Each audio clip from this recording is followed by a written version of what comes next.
그 변호인의 실력을 판가름하는 기준이요, 변호인 의견서예요. 안녕하세요. 여러분의 인생을 지켜드리는 검사 출신 이고은 변호사입니다.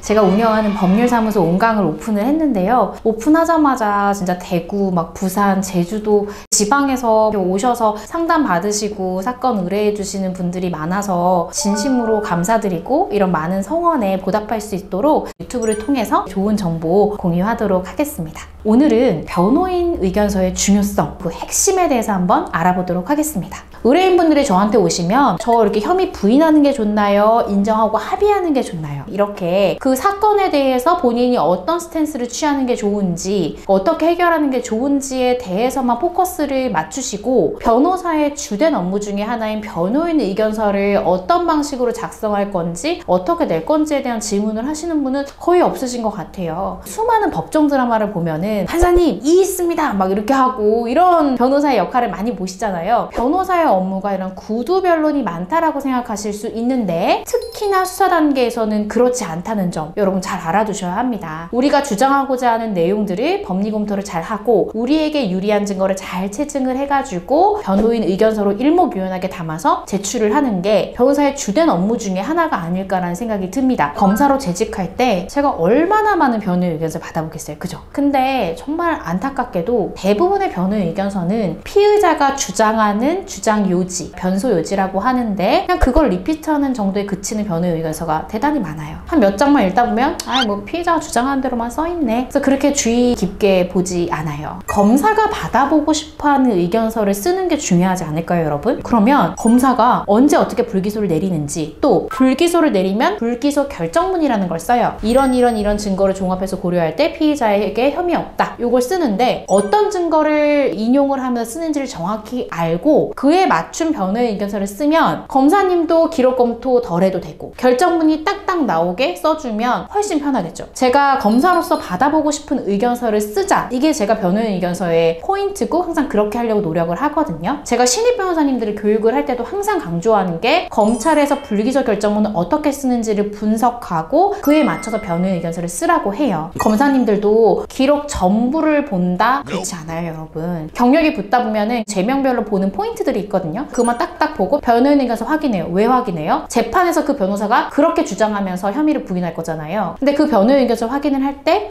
불기소가 맞네? 이런 증거가 일목요연하게 정리되는 이 사람 말이 맞다 라는 생각이 들어야 그대로 불기소 처분이 나오거든요. 그래서 제가 불기소 결정문을 딱 떼봤을 때 제가 쓴 그대로가 결정문에 실려있을 때 되다는 희열을 느낄 때가 있거든요. 그런 게 바로 좋은 의견서라고 저는 생각을 해요. 한 에피소드가, 제가 이제 변호인 의견서를 먼저 제출을 하고 조사 입회를 갔어요. 근데 그 검사님은 제가 검사 출신인 걸 몰랐던 거예요. 막 의견서를 보더니 변호사님 의견서 되게 잘 쓰셨네요? 그러는 거예요. 근데 저보다 연차가 낮은 검사님이었어요. 초임 검사님이어서 저는 속으로 연차가 이 정도는 잘 쓰지 하고 되게 검사님 칭찬해 주셨는데, 의뢰인들도 우리 변호사님 잘 썼구나, 결론도 되게 좋았거든요. 그러니까 이런 걸 보면은 검사님의 일을 줄여주면서도 우리에게 유리한 처분이 나올 수 있도록 하는 게 변호인 의견서의 핵심이 아닐까 싶습니다.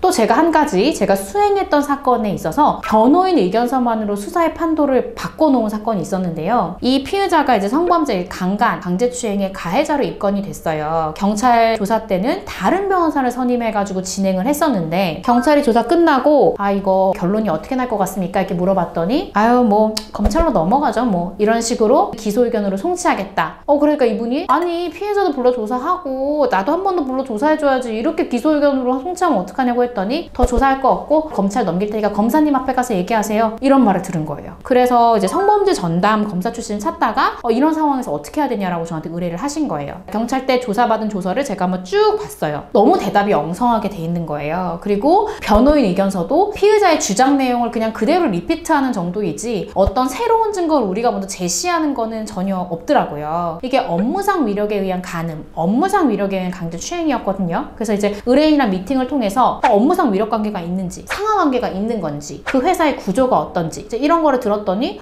상하 관계가 있다고 보기 굉장히 어려운 거예요. 그래서 그 회사에 대한 직책도나 업무 분장도 같은 걸 좀 준비하라고 제가 했어요. 그리고 업무상 위력에 의한 간음죄의 특징이 뭐냐면 그러니까 일회성이 아니에요. 보통 수년간 오랫동안 내가 업무상 위력 관계에 있어서 수해 간음당했습니다. 그렇기 때문에 이 피해자가 주장하는 일시들 사이에 서로 다정하게 찍은 사진이나 서로 주고받은 연락 없으세요? 본인이 억울하다는 걸 입증해 줄 수 있는 그랬던 이제 자료들을 쭉 가지고 오셨는데 굉장히 다정하게 돼 있고 심지어는 그 피해자의 딸이 결혼하는데 주례까지 서고 이런 것들이 나와서 유리한 부분을 취합해가지고 변호인에서 썼죠. 업무상 위력 관계에 대해서 대법원이 어떻게 보고 있는지 그러면 이 사안에서는 대법원에서 말하는 업무상 위력 관계에 해당이 되지 않는다. 그 이유가 우리가 새로 제출하는 증거를 보면 업무상 상하 관계로 보기도 어렵고 또 간음도 아니다. 왜냐하면 범행을 전후로 다정하게 찍은 사진이나 강제로 성관계하거나 그럴 만한 사항이 아니다라는 점을 강조를 했고요. 또 경찰에서 이미 기소 의견을 하겠다고 마음 먹었으면 사실 그걸 바꾸는 건 대단히 어렵거든요. 뭔가 새로운 증거가 취합이 돼야 돼요. 그래서 의뢰인이랑 또 얘기를 해서 회사 생활이니까 둘 사이가 어땠는지를 좀 입증해 줄 수 있는 참고인들 있나요? 그러면 그 참고인들한테 사실 확인서를 받아오세요. 그 사실 확인서에는 이런 내용이 담겨야 합니다. 를 이제 말씀을 드리고 받아온 거죠. 그래서 제가 변호인 의견서에 주요 참고인들도 그 범행 전후에 대해서 이렇게 진술하고 있으니 주요 참고인 누구누구를 소환하여 어떤 점을 확인해 주시기 바랍니다. 이렇게 쓴 거죠. 그러니까 그 변호인 의견서 내니까 일주일 뒤에 경찰에서 딱 전화가 왔어요. 다시 한번 조사해봐야 되겠다.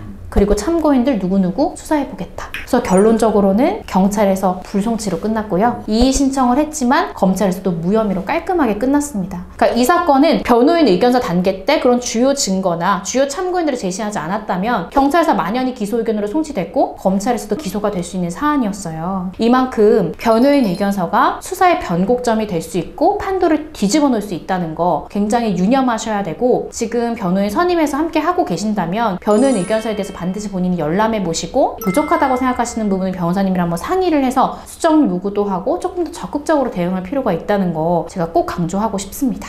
네, 오늘은 변호인 의견서가 얼마나 중요한지에 대해서만 알아봤는데요. 여러분 그거 아시나요? 검사님들, 판사님들, 그리고 변호사도 마찬가지예요. 그 변호인의 실력을 판가름하는 기준이요. 변호인 의견서예요. 전문가가 전문가를 판단하는 기준이 그 척도가 변호인 의견서라는 게 얼마나 그 서류가 중요한지 여러분 잘 아시겠죠? 오늘 이렇게 함께 나눈 이야기가 여러분한테 도움이 됐으면 좋겠고요. 도움이 되셨다면 좋아요와 구독 부탁드리겠습니다. 오늘도 감사합니다. 안녕!